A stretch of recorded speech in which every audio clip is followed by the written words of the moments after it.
Car 5 के प्रहार में आप सभी का बहुत स्वागत। मैं हूं आपके साथ हेमंत कुमार। आज का मुद्दा है मुस्लिमों का उत्थान, वक्फ पर घमासान। दरअसल वक्फ संशोधन एक्ट को लेकर के सियासी बयानबाजी तेज हो गई है। बीजेपी के प्रदेशाध्यक्ष मदन राठौड़ ने आरोप लगाया कि मुस्लिम समाज में इतनी गरीबी है कि टायर पंचर निकालने से आगे नहीं बढ़ने दिया। राठौड़ ने कहा कि संशोधन से मुस्लिम समाज के गरीब व्यक्ति का उत्थान हो सकेगा। बीजेपी प्रदेशाध्यक्ष के बयान पर पीसीसी चीफ गोविंद सिंह डोटासरा ने तंज कसा। कहा कि मदन राठौड़ खुद बीजेपी को पंचर करने का काम करने में लगे हुए हैं। तो वहीं कई मुस्लिम संगठनों ने वक्फ एक्ट का विरोध किया है। आज करेंगे इसी पर चर्चा। पहले ये रिपोर्ट देखिए।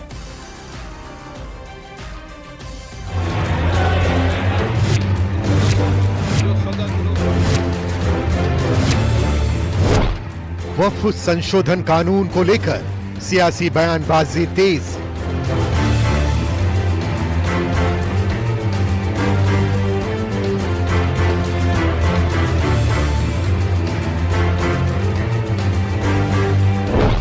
बीजेपी प्रदेश अध्यक्ष बोले, संशोधन से मुसलमानों का उत्थान हो सकेगा। उस वर्ग को तो समृद्ध करो। आज मुस्लिम समाज में कितनी गरीबी है, विचार करो। मदन राठौड़ का आरोप, मुस्लिमों को पंचर निकालने से आगे नहीं बढ़ने दिया। टायर पंचर निकालने से ज्यादा आगे नहीं बढ़ने दिया उन्हें। हम चाहते हैं कि वो भी समृद्ध बने, इस दिशा में वो भी मजबूत बने, ये हमारी सोच है। डोटासरा का तंज, मदन राठौड़ खुद बीजेपी को पंचर करने में लगे हुए हैं। मदन राठौड़ जी तो खुद बीजेपी को पंचर करने वाले हैं। मदन राठौड़ जी का कोई इस 6 महीने में 8 महीने में कोई बीजेपी को आगे ले जाने का कोई विजन देखा? मिल्ली काउंसिल ने कहा, वक्फ को लेकर विरोध जारी रहेगा। सरकार ने वक्फ बोर्ड को अपने कब्जे में लेकर मनमाने तरीके को इन्होंने ये किया है, इसलिए इसको हम बिल्कुल रिजेक्ट करते हैं और इसके खिलाफ हम अपना जो भी एहतजाज है जारी रखेंगे। मुस्लिमों का उत्थान, वक्फ पर घमासान।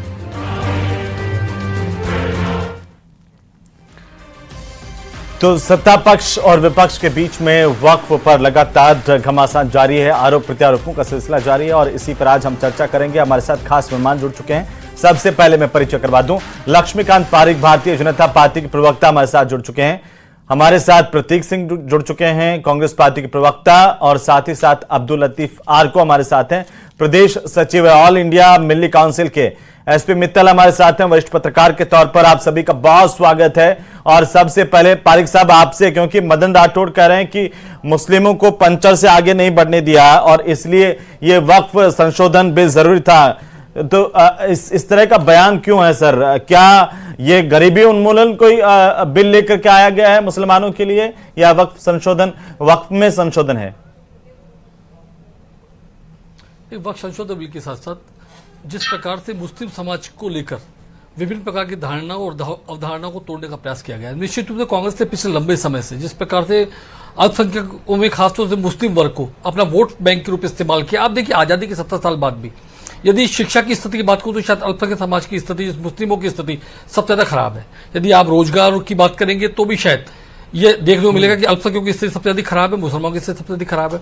यदि आप अन्य के क्षेत्रों में, यदि शिक्षा के क्षेत्र में बड़ी बात करेंगे तो शिक्षा क्षेत्रों में बड़ी बड़ी कंपनीज के माध्यम से बड़े रोजगार के अवसर हो, वे भी मुस्लिम समाज के पास नहीं है। तो आजादी 70 वर्ष बाद भी यदि मुस्लिम समाज का व्यक्ति गरीब और गरीब से गरीब होता चला गया तो जिम्मेदारी किसकी बनती है?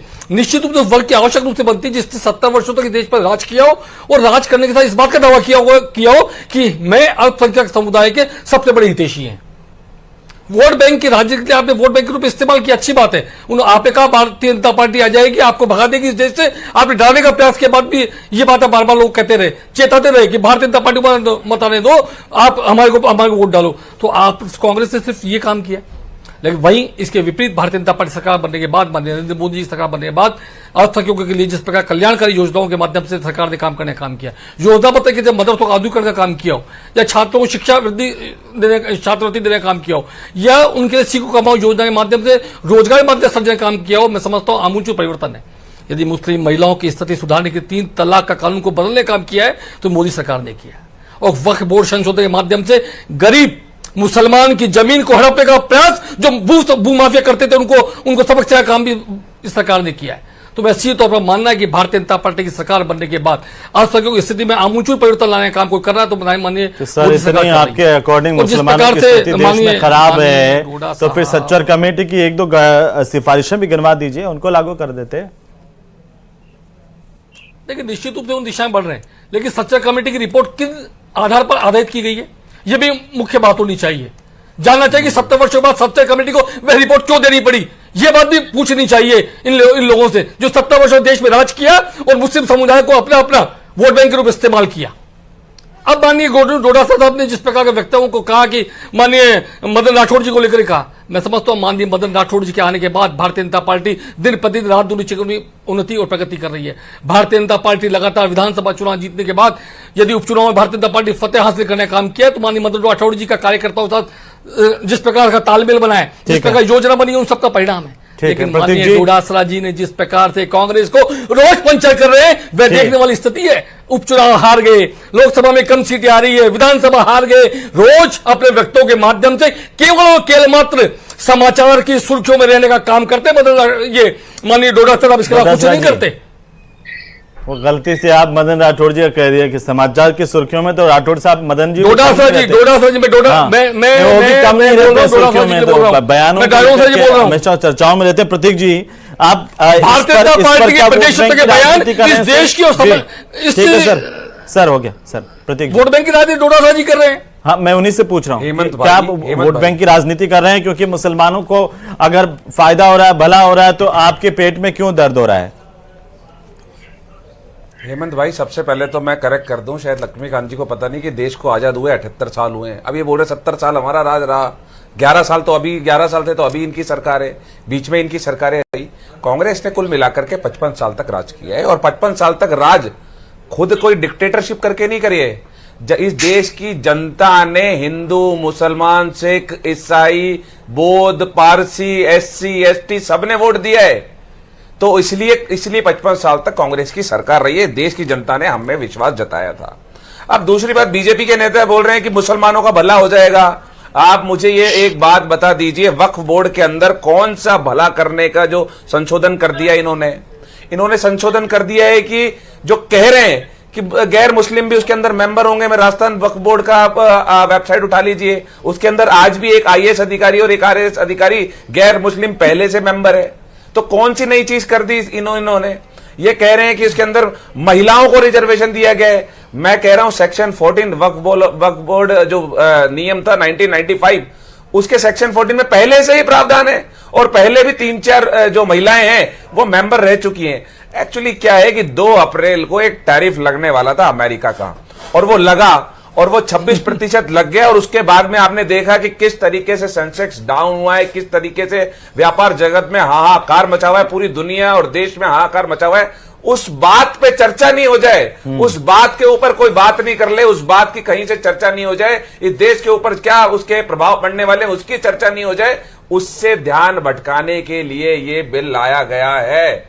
और ये बिल मैं चैलेंज कहता हूं 5 जो चीजें जिससे मुस्लिम समाज का इसके अंदर हो जाए जो पहले नहीं हो रहा था। अब ये गिनाते हैं कि सच्चर कमेटी ने बोला था डिजिटलाइजेशन होना चाहिए और 8 नवंबर 2019 को मुख्तार अब्बास नकवी ने संसद में कहा है कि 99.98% वक्फ संपत्ति का डिजिटलाइजेशन हो चुका है। तो ये बार बार बरगलाने की बातें क्यों करते हैं? सदन में बोलते कि हो चुका है, अब बोल रहे हैं कि होना चाहिए।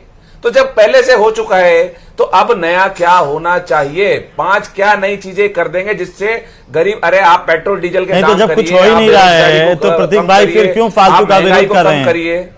कुछ हो ही नहीं रहा है, आप कह रहे हैं कि बदलाव कुछ हुआ ही नहीं। संशोधन महिलाओं का पहले से पार्टिसिपेशन है, गैर मुस्लिम पहले से है, तो कुछ गलत हो ही नहीं रहा है, तो विरोध किस बात का है? चल रहा है वही मैं बताता हूं। हाँ मैं बताता हूं। हाँ। इसके अंदर वक्फ बाय यूजर जो खत्म किया गया है, वक्फ बाय यूजर को खत्म कर दिया। अब उसमें ये पूछा जाएगा, ये जो दोनों समुदाय के बीच में जो झगड़ा लगाने का काम जो बीजेपी हमेशा से करती आ रही है, अब वो नया झगड़ा लगाएंगे। अब वो पूछेंगे कि आप बताइए कि आप मस्जिद में 200 साल 300 साल से जो आप नमाज पढ़ रहे हैं उसके कागज लेके आइए, कागज बताइए, ये वक्फ बाय यूजर नहीं माना जाएगा। तो ये झगड़ा लगाने का जो सबसे बड़ा क्लॉज इन्होंने डाला है, इसका विरोध है। पहले भी आप कहते हैं NRC के अंदर कागज नहीं होंगे तो बाहर कर देंगे मुसलमानों की। किसको बाहर किया? कोई लिस्ट विस्ट बता दीजिए।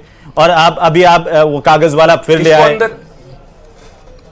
नहीं, वक्फ अरे बाई नहीं लाया, यूजर से क्या ये तो तकलीफ आ बीजेपी रही के है? नेता कह रहे हैं, ये बीजेपी के नेता कह रहे हैं। आप मुझे और आप भाई वक्फ बता बाई दीजिए, यूजर जब वाली वक्फ धारा बोर्ड को बिल ठीक पास मानते होता हैं। है, तो धार्मिक नारे क्यों लगाए जाते हैं? अगर आपको उनका भला करना है तो जब पास होता है तो धार्मिक नारे संसद में क्यों लगाए जाते हैं? बताइए दीजिए, आप मुझे बता दीजिए। अगर आपको उनका भला करना है तो फिर धार्मिक नारे क्यों लगाए जाते हैं? फिर तो कोई दिक्कत ही नहीं। अगर भला करना है, मैं नहीं, कह रहा फिर हूं, तो आपके अगर हिसाब से भी मुसलमानों कोई का भला दिक्कत करना नहीं है कि हिंदुओं भाई का कुछ भला नहीं करना किया। है। बिल में संशोधन देखिए इन्होंने क्या किया, महिलाएं तो पहले से थी, गैर मुस्लिम पहले से थे, तो फिर इतना ऑब्जेक्शन करने की क्या नहीं जरूरत थी है? क्या? अरे मैंने बता दिया, वक्फ बाई यूजर सबसे बड़ा ऑब्जेक्शन तो उसी पे ही है। आपको वक्फ बाई यूजर से सबसे बड़ा तकलीफ है? ऑब्जेक्शन तो उसी पे ही है। आपको सबसे बिल्कुल ज्यादा है। कांग्रेस पार्टी को क्यों नहीं है? तकलीफ है बताओ वक्फ आप। बाई यूजर को खत्म आप- करने से?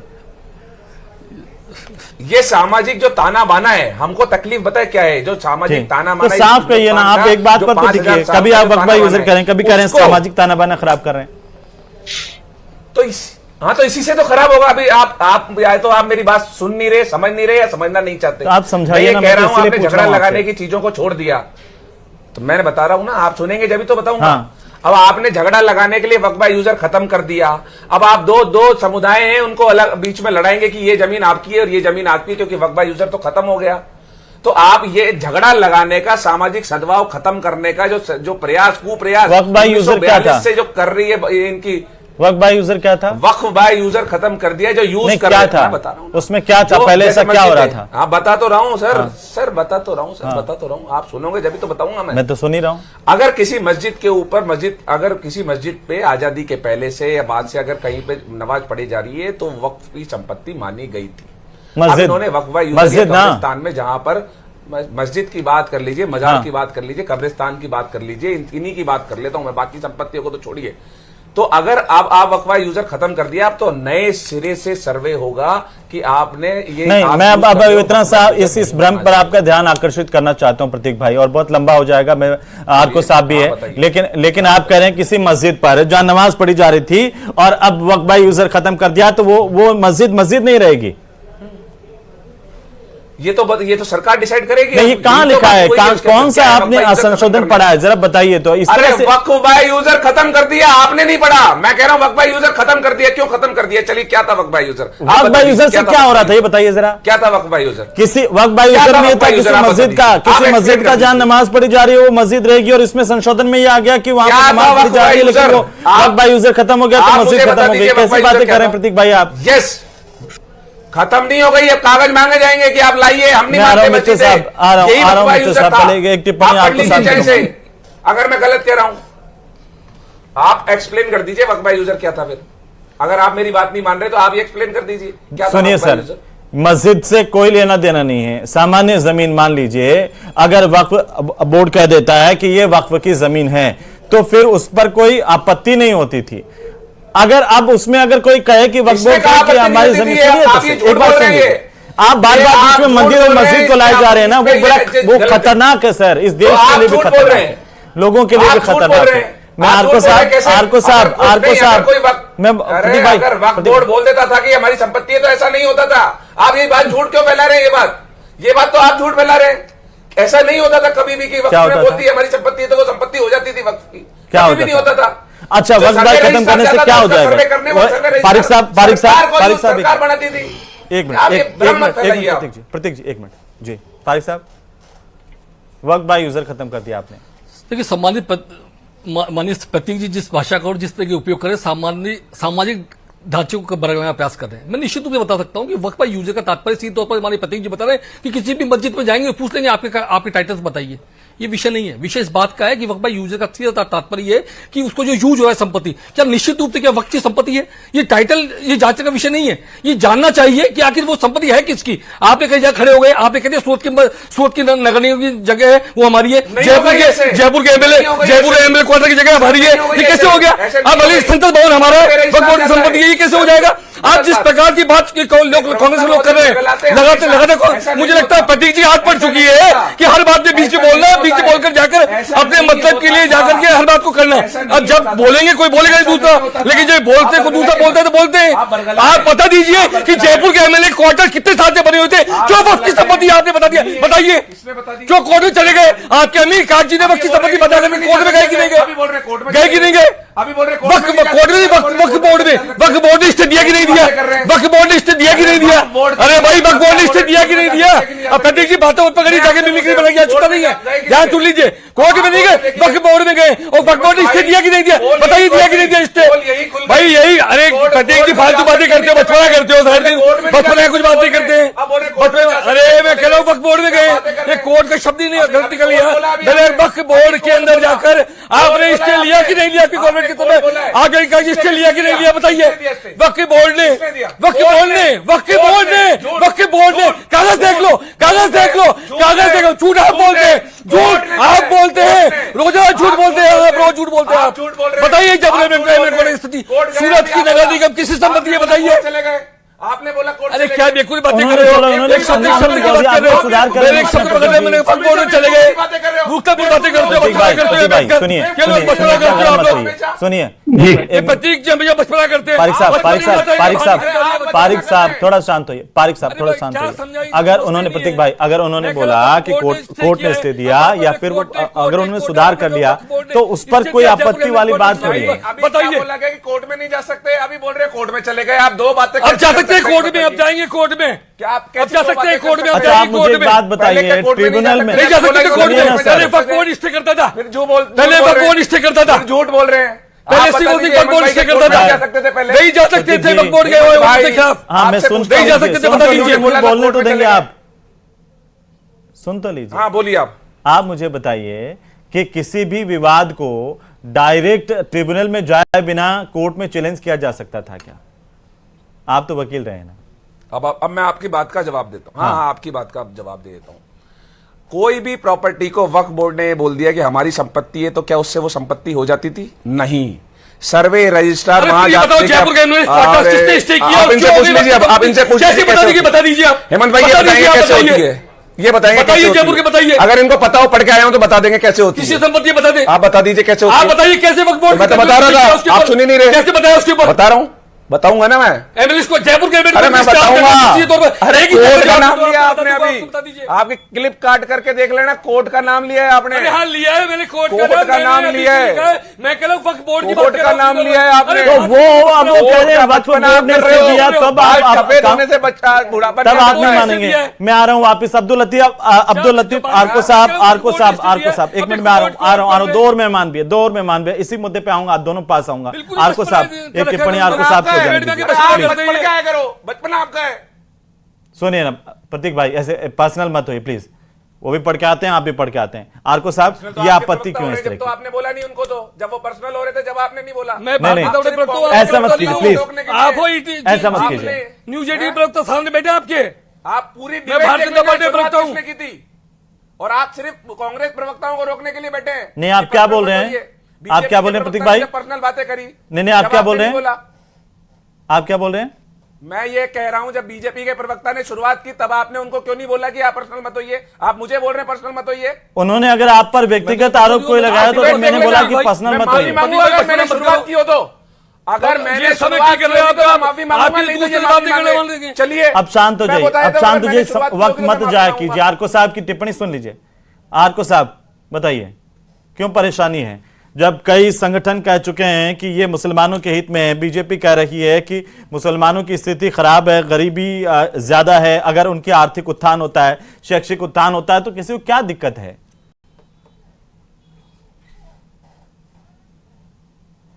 आरको साहब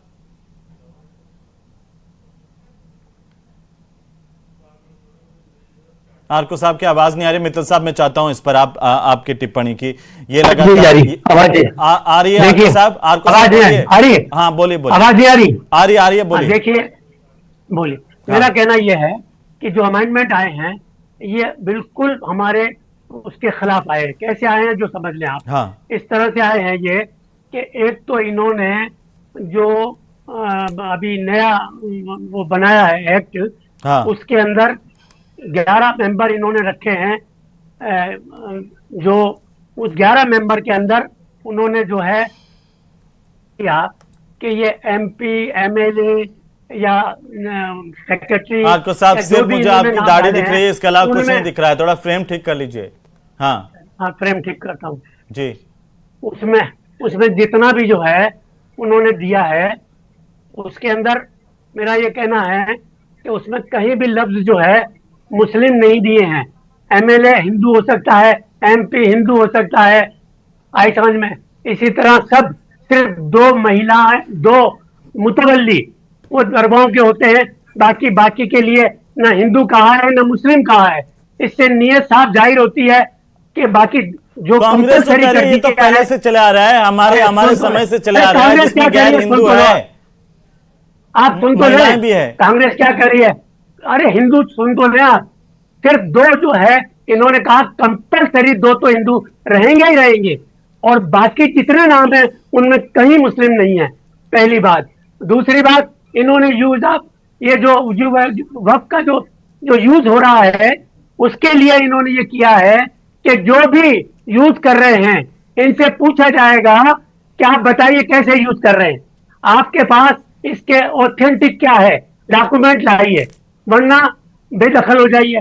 जितने मुकदमे चल रहे हैं सरकार के साथ, वो सारी जमीनें सरकार की हो गई, आज से ही हो गई। वो तो कोर्ट है ना, उसके लिए तो कोई कोर्ट है ना, संविधान पर कोर्ट पर भरोसा है ना।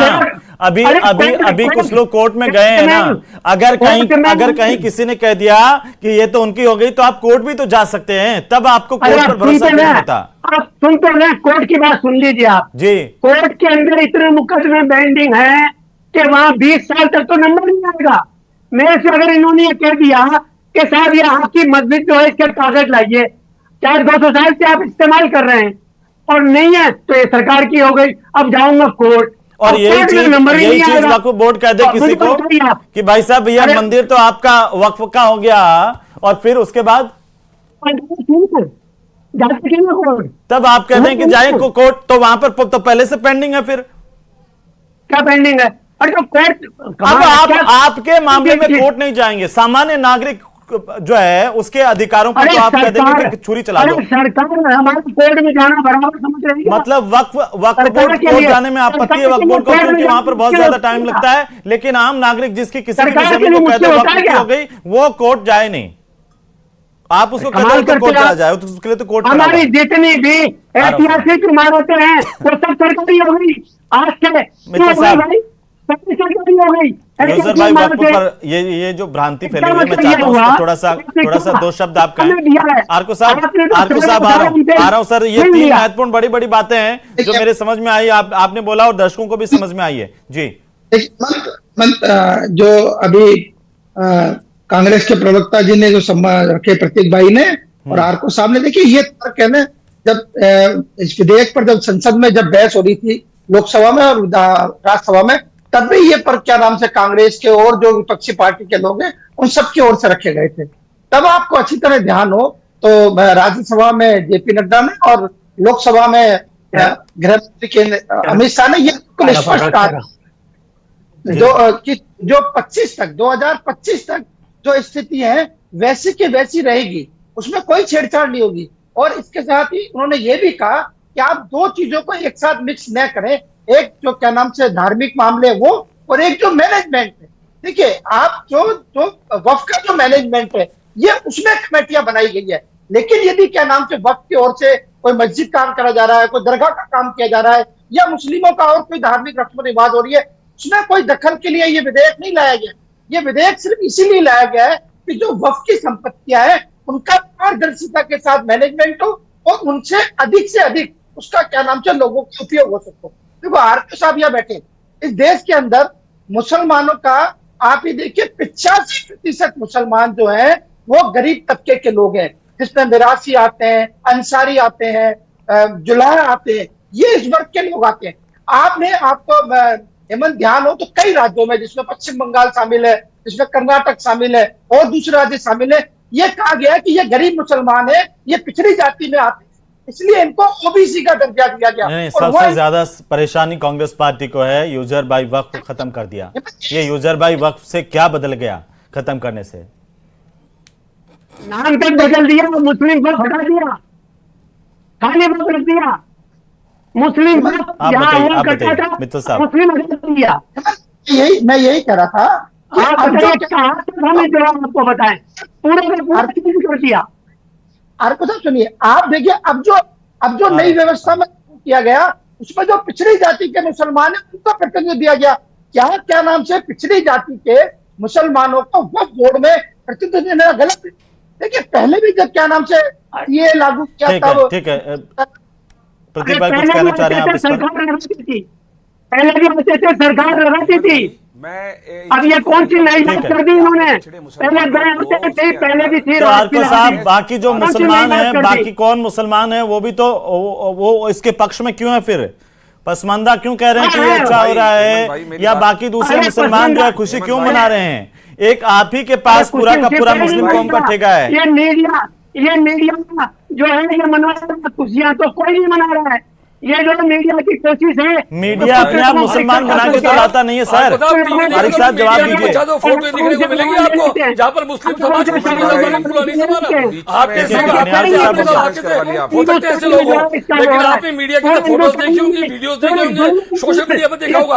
बहुत से मुस्लिम समुदाय के लोग आज वक्त बोर्ड के संशोधित कानून। और आरको साहब, अगर पहले से ही मेरा एक छोटा सा सवाल जी आरको साहब, आता हूं एक बार। प्रतीक भाई एक बार आप क्या करना चाह रहे हैं? आप जल्दी से संक्षेप में, बिल्कुल संक्षेप में समय। हेमंत भाई, मैं ये कह रहा हूं कि मैं इस चीज का वेलकम करता हूं कि आपने पिछड़े मुसलमानों को उसको अंदर दिया, आपने आरक्षण दे दिया, उसका स्वागत है। दूसरी बात, आपने कहा कि 25 से पहले की जमीन तो वैसी की वैसी रहेगी। इसका मतलब सरकार ने मान लिया कि वक्फ बोर्ड ने आज तक जो भी संपत्ति अपने नाम की है उसके अंदर कोई घपला नहीं है। ले जा रहे हो, खाली धार्मिक जगह की बात हुई है। आप तीसरी बात, मैं कह रहा हूं कि मैं इस बात का समर्थन करता हूं कि पिछड़े मुसलमानों को लेना चाहिए था। तो आप मुझे एक बात बता दीजिए कि हमारे इतने सारे जो धार्मिक बोर्ड बने हुए हैं उसके अंदर SC ST का भी तो आरक्षण होना चाहिए। फिर कौन से बोर्ड के अंदर SC ST का आरक्षण है बता दीजिए, लीजिए ना। उसके लिए भी एक विधेयक लीजिए। मैं स्वर्ण जाति से आता हूं, मैं उसका समर्थन करूंगा। जो मंदिर है उनको चलाने के लिए अगर SC ST को भी आरक्षण दिया जाएगा तो मैं उसका भी समर्थन करूंगा और वो भी आना चाहिए। प्रतीक भाई, कुछ मुसलमान भाई ये भी कह रहे हैं, और मुसलमान कुछ मुसलमान भाई प्रतीक भाई ये भी कह रहे हैं कि सजन ने झूठ मत बोलो, खुदा के पास जाना है। और इनका जवाब दे दीजिए जल्दी से। पारिक साहब उसके बाद खत्म करेंगे, बिल्कुल संक्षेप में। और इसमें दलितों के लिए रिजर्वेशन वाला कहां से आ गया? खुशी मिलाकर ये तो जारी कर दिया इस बात को सही तौर पर कि जिस प्रकार से मुस्लिम समाज के अंदर खुशी की लहर है। मैं समझता हूं ट्रिपल तलाक के बाद इस कानून को लेकर भी जिस प्रकार मुस्लिम महिलाओं ने और खासतौर से मुस्लिमों पिछड़े वर्ग ने जिसका स्वागत किया, मार्को साहब को समझना चाहिए कि मुस्लिम समाज की सौर लौट रहा है। आप मार्को साहब, हो सकता है कि आप बहुत बड़े व्यापारी हैं, हो सकता है कि आप अच्छे वर्ग से आते होंगे, लेकिन गरीब मुसलमान की चिंता करें, वह भी आपके लिए आवश्यक है। ठीक है, बहुत शुक्रिया आप सभी का चर्चा में शामिल होने के लिए। हालांकि वक्फ संशोधन बिल कानून बन गया है, लेकिन अभी भी इस पर सियासत जारी है और आने वाले दिनों में ये सियासत और ज्यादा तेज हो सकती है।